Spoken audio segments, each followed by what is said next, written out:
Every home, every student, every Filipino needs light. But in many parts of our country, clean and affordable energy remains a dream. Today, we light that dream. This is Liwanag 2030, powering a brighter Philippines. What are Sustainable Development Goals or CDGs? These are 17 global goals created by United Nations in 2015. A shared blueprint to make the world a better place. By 2030, they aim to end poverty and protect the planet and ensure peace and prosperity to all. Our group focuses on SDG 7, affordable and clean energy. But what does this goal mean?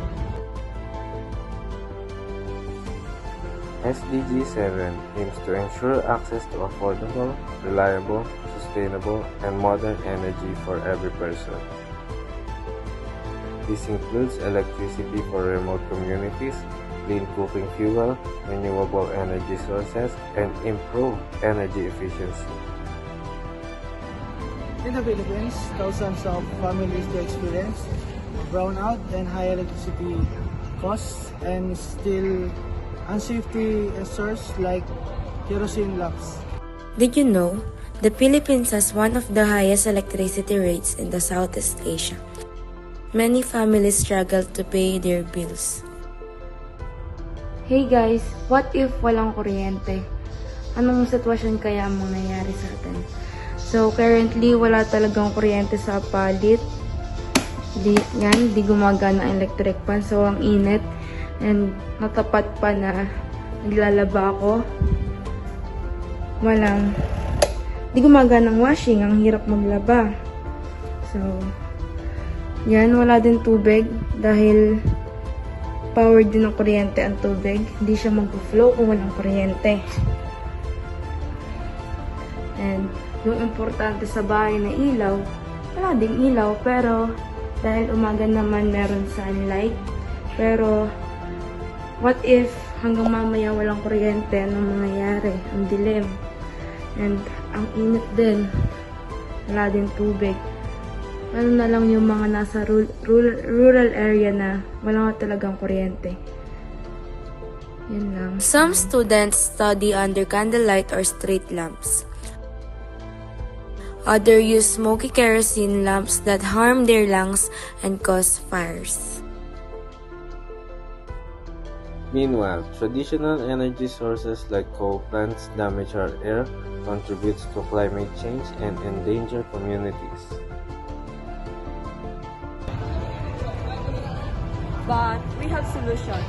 Renewable energy sources like solar, wind, hydro, and geothermal, which the Philippines is rich in.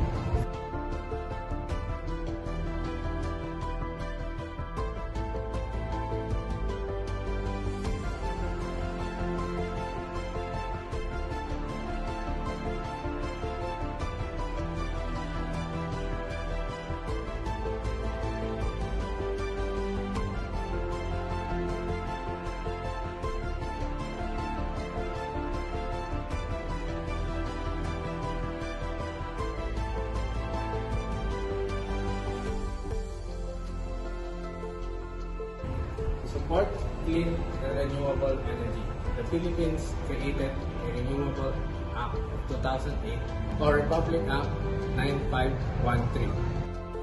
RA 9513 promotes the development of renewable energy in the country by providing incentives for solar, wind, hydropower, biomass, and geothermal projects.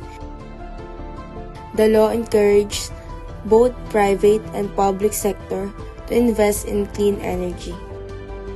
This law helps us bring renewable technology to Philippine homes, communities, and businesses, helping us move toward a cleaner and sustainable future. Start off simple habits. Turn off the lights when not used. And also, turn off the appliances whenever possible.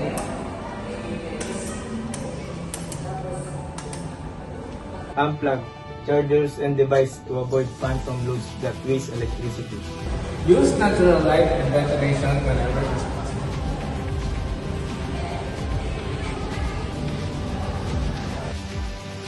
to LED bulb. Use up to 75 less energy.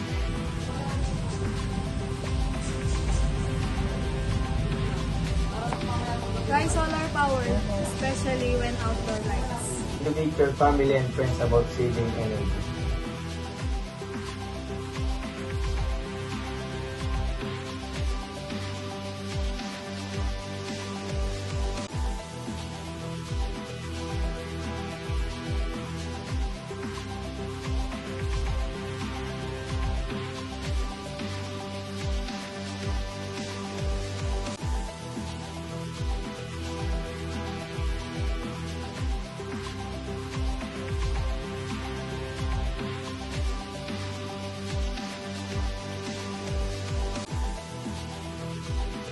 Small steps become big changes.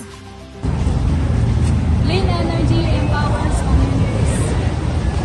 Clean energy protects our environment. Clean energy brings hope. And together, we can power a brighter Philippines. Let's support SDG 7. Affordable and clean energy. Let's unite for a cleaner, safer, and brighter 2030.